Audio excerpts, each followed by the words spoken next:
Hey, fastest path to cash community. Here's the thing. Do you ever feel overwhelmed by having too many marketing ideas, too many things to do, lots of opportunities that are just coming at you very, very fast, but it seems like you can't seem to capture them? And the ideas are coming faster than you can possibly implement. And despite of long hours, despite being creative and doing a lot of things, your marketing isn't getting as much traction as you would like as you would like it to get, and you still aren't getting as many clients as you would love to attract. Thank you, Bo. Bo just delivered my world's best mentor mug. Karen Capello, muchas gracias for this one. You guys know I love my mugs, and she delivered a little liquid gold here, which is coffee. Thank you. All right, so here's what's going on. Number one, let me start Instagram. Instagram, welcome, welcome, welcome. We're talking about, I don't know what I'm doing here. I need to do the Facebook Live, Instagram Live. This is the craziest thing ever, trying to do three things at once. Don't try this at home, kids. I'm a highly trained professional. Instagram, we're talking about simplifying your marketing using my 3M methods. Facebook, that's what we're going to talk about. Adam Urbanski, also known as the Millionaire Marketing Mentor. We're going to talk about how to simplify your marketing, attract more clients faster using a very simple 3M framework to structure your marketing the right way. All right, now, last thing, I've got to get going here, which is actually start my official coaching call for paying clients on my instant teleseminar. So you're going to hear me do that in a moment. Let me turn the recording there. And I always start with a little bit of music. Now you won't hear this, Instagram, Facebook. The reason for it is I've got another microphone that's piping sound to that particular system, but I've got to do this. Usually it's Austin Powers, so I've got a lot of music going on. Bo is watching me and laughing. Bo, can I, no, I won't turn the camera around. All right, she's ready for the camera to be turned around. No, I can't do this. I've got a wrong camera plugged in. Never mind. All right. So if you're enjoying this, let me stop that. There you go. All right, all right, all right, all right. Welcome, welcome, welcome to another edition of Action Coaching Calls with yours truly, Adam Urbanski, also known as the so affectionate by some of you called so many different things, as in the irreverent Reverend Dr. Professor Ninja Jedi Sensei Samurai and Master of all things marketing and persuasion. Listen, super fired up. So I've got a great marketing teaching moment about simplifying your marketing, getting more clients by using very simple framework I call 3M. Why 3M? Because it's got 3M words in there, and I had to use something catchy to get your attention. That is really it. Nothing more complex than that. As always, *2 to raise your hand. And if you're listening on a broadcast, you may want to type in the question. Rule is type in the question as simply as you can, and then give me one or two sentences of context. But ideally, you want to be actually live on me. *2. We'll go a little bit less today, probably less than an hour, maybe 75 minutes at the most. All right, let's get to our actual topic, how to simplify your marketing using my 3M methods on Facebook. I'm holding up my famous yellow notepad with my notes for today. And man, this is really a great lesson. You know, I don't know where I picked it up from and how I acquired this message. But somewhere along the line of learning how to be a better marketer, learning how to be a better business owner, I came across this one little gem that transformed many things for me. I want to say one little thing that changed everything, but there were a lot of things along the way that I found. They were like one little thing that changed everything. You know, like my J. Abraham lesson, marketing, the lesson of preeminence, really taking care of your audience and loving your audience. This is something of that magnitude. And the message is this. The who you want to do business with dictates what you want to offer them and how you will put it in front of them and deliver it. Let me reframe that. The who dictates the what and the how. The who you want to do business with, who you want to add value to, dictates what your offers need to be, what your messages need to be, and how you need to reach that audience, how you need to market, how you need to deliver your solutions. And it may go like, well, this is the big genius. This is the marketing, the 3M method. Actually, it is. Because what it translates to is that your marketing essentially needs to cover three things. Number one is your actual market, your audience, who you want to do business with. Number two it needs to cover your message or your marketing, all right? Let's just say the message, how you get attention of the market. And then number 3 is your methods, which is actually the real nitty-gritty technology, and also how will you package your solutions and all of that. Here is where 99.9% of people fail, and that's the reason they struggle for months, most people for years, and they never grow beyond a certain level. And the reason for it, they flip-flop the whole thing and they start with the how. You never start with the how, you always start with the who. So if you are struggling, if you're asking questions like, well, how do I attract better quality clients? How do I get clients that have money to pay me? What do I, what platform do I use? What tools do I use? Where do I promote? All of these are questions that belong in the how-to category. You are for confusing methods with the market. And, it's so easy because the promise, the message I'm sharing with you right now is not a sexy message. This is not something flashy. This is not something new.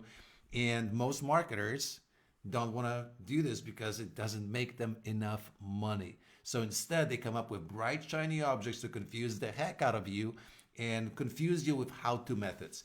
In your inbox, if you're still opening your email, I challenge you, open your email today and go in there and search for one message in the 200 messages that you received today that actually focuses on here's how to think strategically about your business. Market, message, methods. I promise you there will be 0 of those. Instead, will be something very tactical. How do you do this? How do you do that? How do you do that? Here's the latest shiny method I developed. Here's the this, here's the that. And none of that really matters unless you get the first 2 components right. Until you get the who and the what, the how is completely irrelevant. So let me walk you through the right way, very simply, very quickly, because I don't want to just give you like, well, you've got 3 words, right? So market, message, and methods. All right, ta-da, there we go. Let me walk you through it so you can quickly identify what you need to do right now. I promise you, if you zero in on this, you will have clients this week. It really is this powerful. So let's talk about market. All right. Again, I don't want to talk about client avatar or even ideal client, anything like this. Not yet. This is drilling even further. This is you don't need this to start with, right? Look, very simple questions you want to ask yourself. Let's start with a who. So, who are you? Who are you? And second part of the who are the people out there to whom you can deliver the most value in the most effortless way? Did you get that? Ask that question first. Who are you? And obviously we can drill deeper into this, like what kind of skill sets you bring to the table, what are your experiences, what's your education, what's your knowledge, what are your passions, all of that. But let's start with the biggest picture. Who are you? And the who you are, by being who you are naturally, who can you impact the most? Who can you add more value to in the most effortless way? All right? And a different way to ask this, who can you be of most service to? Some people don't like that question. I actually like being a servant leader. I like being of service to people. But really being of service to me, it instantly translates, how do I deliver more value? How do I be of value? Now consider this. At the largest, when I was building my restaurant business, I had 103 employees. All right, we had 5 locations or 6. I missed. So this is now, I should remember this, right? And a production plant. So I think we had 6, but the 6th location included the production plant.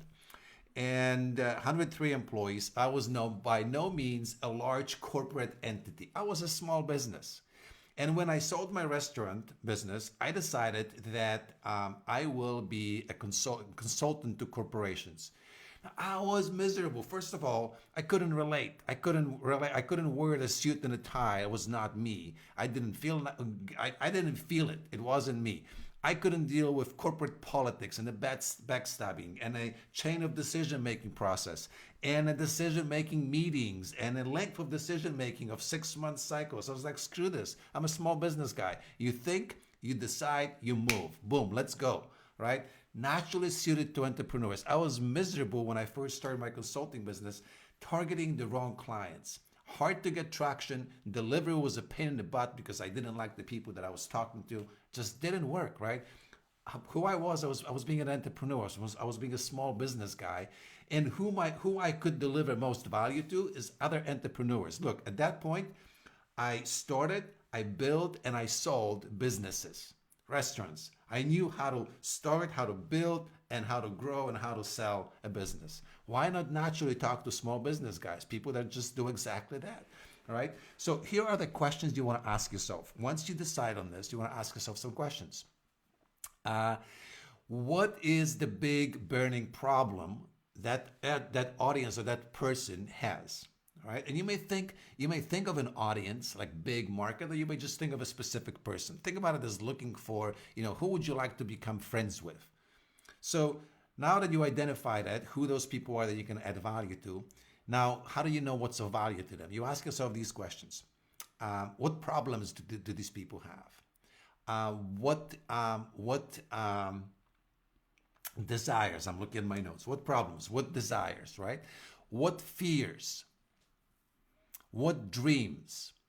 And then you want to ask so these are the big questions for me. I promise you, if you sit down and list 10 to 20 big problems that audience has, right? Then you want to ask yourself, and then you want to list 10 to 20 big desires or big dreams. Then you want to ask yourself, and then list 10 to 20 fears that they have. You may not be able to come up with this many, right? Maybe 5, that would be powerful. What are they afraid of on a daily basis? So look, some people are afraid, my audience is often afraid of not being able to make the impact they want to make. They're afraid to be perceived as fraud, as greedy when they when they want to charge more money. But they perceive the passions in their business a calling, and it's like you don't get paid, you don't charge for your calling, right? You just do, which is totally wrong thinking. But they fear about this, or at the different stage they fear they won't be able to build as big of a business as they want to. They won't be able to support themselves, or they won't be able to find the right people to join the team. Or, when they have a team, they won't be able to make payroll. It's like all sorts of fears, right? So again, dreams, problems, fears. And then kind of basic questions you want to ask yourself, which is, where is this audience? Where are these kinds of people? All right? What do they currently buy to address those issues that you just identify? And who's got access to them currently? That's a good question. Who's currently doing business with them? Because if you identify this, you can potentially start asking for introductions, which is one of the fastest ways to get your clients, to get access to them. And ultimately, you want to do a kind of a 4-step pre-qualifier. When you identify those things, right? Who those people are, whether they hang out, you want to ask yourself, are they looking for the kind of solution that I want to offer to them? All right. Are they willing to buy this kind of solution? Are they able to buy this kind of solution, right? Meaning, do they have the money? Can they make a decision? Is it within their power, and so on? And the last thing is, can you easily find access? Can you get access to them? Can you get access to them? All right. So I packed a lot into this. This is all about market. By the way, at this point, it goes kind of counterintuitive to what I think you might have been conditioned to believe, but I am not a big fan of writing an avatar like Susie the homemaker, blah, blah, blah. I'm also not a big fan of pegging yourself into I want to go for a teacher that's, earning this much a year, blah, blah, blah. That may come later, the specificity, once you get going and identify a few things in your business, right? Once you kind of validate your approach. But to start with, really ask yourself, okay, here's my skill set. Who are people out there that could benefit from that skill set? Let me start. And you may identify a few different markets, and essentially you just kind of decide on one and start going and start zeroing in. So they have this problem. What dreams do they have? How do they think about it? What are they most afraid of? And then, very importantly, what do they currently buy that's similar to what I want to sell? Do they buy things like this? Are they looking for this kind of stuff? Are they willing to invest more in this kind of stuff? Are they able to do this? Right? And can I easily find a way to be in front of them? Can I get their attention? Can I get access to them? All right. So that's all about market. Second part, once you identify this, the second part becomes infinitely easier, which is the message. Look, without a word, without a message that allows you to penetrate the noise, stand out from the crowd, grab attention, and hold on to that attention long enough for them to start showing interest and inquire about you and your services, you got absolutely nothing. If you can't get attention, you got nothing.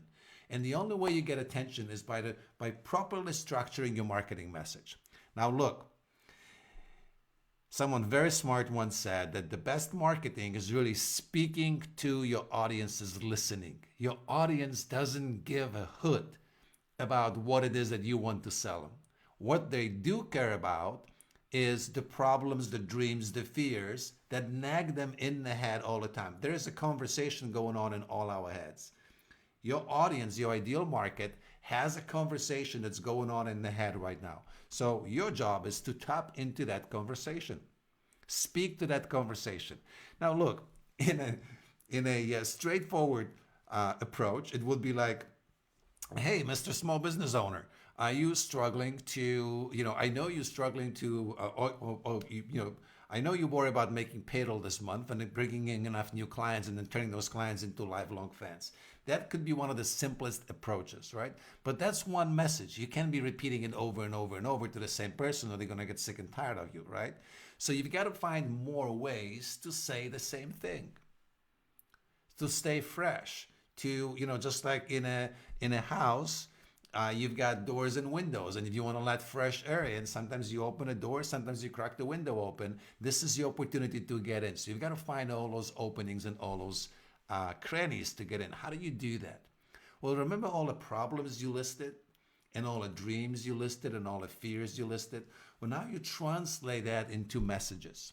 And this is just so amazing because now you can talk about myths that they believe in, false beliefs, mistakes people make when they try to solve this kind of problem, how-to ways to solve the kind of problems that they want to solve, right? So we talked, I covered a bunch of, I did a bunch of trainings on creating content in the past, so I don't want to go more in depth into this. But a few things you may want to consider, kind of again, a framework, a formula is this. Ask yourself this: what are the myths that they believe in? What are the mistakes they're making? What are the frequently, think about your most ideal potential client. If they came to approach you, what questions would they be asking you? What are the most frequently asked questions? Like before they buy, as they're making decisions to buy.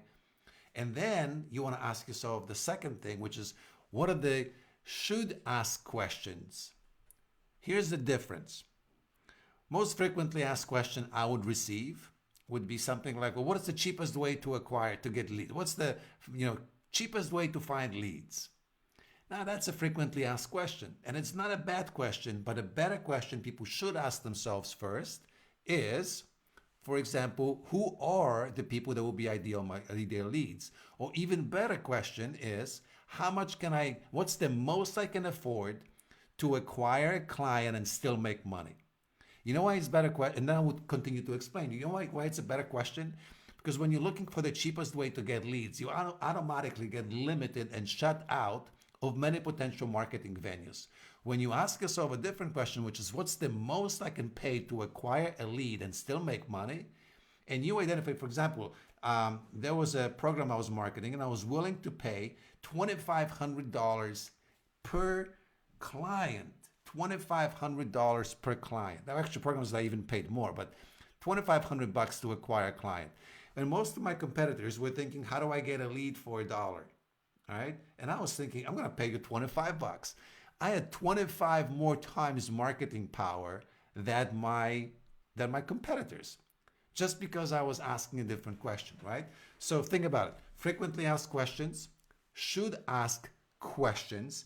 And then you want to also teach lessons like best ways to do things, or mistakes to avoid, or first steps to do something.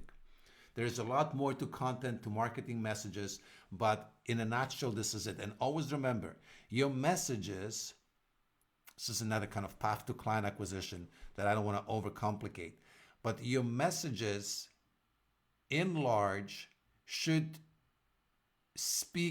be designed to, again, speak to your clients listening so they can identify them. They can see themselves in your message. Your message, the less promotional you make it, the less you talk about, here's my shit, come and here's how you come and buy it, the more you will be able to reach your market. The less you talk about, here's me, here's what I do, and the more you talk about, here's you, here are your issues, here are your challenges, here are your frustrations, the more likely you will be to stand out, penetrate the noise, and start bringing more people to you. It's my famous axiom: stop pitching, start teaching. The more you pitch, the more people run away from you. The more you teach, the more people will start coming to you. All right? That brings us to the last part, which is the actual methods. This is where everybody gets in trouble. It's like, well, should I do a membership site? Should I have a funnel? Should I buy Kajabi, or should I buy Infusionsoft, or should I buy ThriveCard, or should I do this, or should I do that? Like, who gives a fuzzy red tail, right? People always start going like, well, how do I scale? How do I automate? So this is where people always come back and say, well, I'm building a funnel. What technology should I use for that funnel? And, how do I automate my whole business? And this is wrong, wrong, wrong. F the funnel, F the technology, and forget about automating, right? This is essentially looking to scale. And my message to most entrepreneurs is that they're too early, too young, too inexperienced to scale. And they're essentially trying to scale zero. And if you know what multiplying zero results in, right? Zero. This is where most audiences struggle, because they try to do it in reverse. I mentioned that at the very beginning. So instead, what you want to do, don't do funnels, connect with people. Don't rely on technology and hide behind it. Instead, build relationships. All right? And don't automate. Instead, validate first that it works. So my preferred method is actually, think about this way: who you are, what do you bring to the table? And then think about, in your 10 friends, who are the 1 or 2 friends that could really benefit from what you know, who you are, the body of knowledge that you can bring to the table? Who can you add tremendous amount of value, so much value that they'll be willing to pay you for it? All right? Now, consider this. These people are your friends. Would you go tell your friends like, well, here's my 15 pages funnel and here are my messages. Go through that and read all of that and then come and give me some money, through my automated process? No, instead you would talk to them. You would say, hey, are these kinds of issues that you have a challenge with? Would it be helpful if we had a conversation about it? I would love to explore, what's going on. And if it makes sense, maybe we can explore how I could actually help you further, if you're open to it. And if I can profitably solve your problem, would you be willing to give me a small chunk of those profits, right, as my compensation? And you'll be surprised how often people will say yes. Now, here's the thing. That approach is not sexy. I call it my funnel-less marketing method, or organic scaling, right? Tactically, it may be called spotlighting. It really doesn't matter. But you realize that this approach to building a business is essentially a way to turn what it is that your know-how, into a $500,000 to $1 million cash cow. From where you are to 250,000, $500,000, or $1 million in under 2 years. From where you stand to $250,000 this very year, next 6 to 12 months. That is the potential of focusing on connecting, relating, and validating first. Actually making sure that who you are and who your audience is a good match, that you can deliver a tremendous amount of value to deliver the kinds of results that those people want, right? That what you do actually works. And only when you do all of that, that's when you start looking at, okay, how do I actually take what I do and translate that into a more leveraged pathway, also known as the funnel, right? Now that you understand your audience, you know what else happens?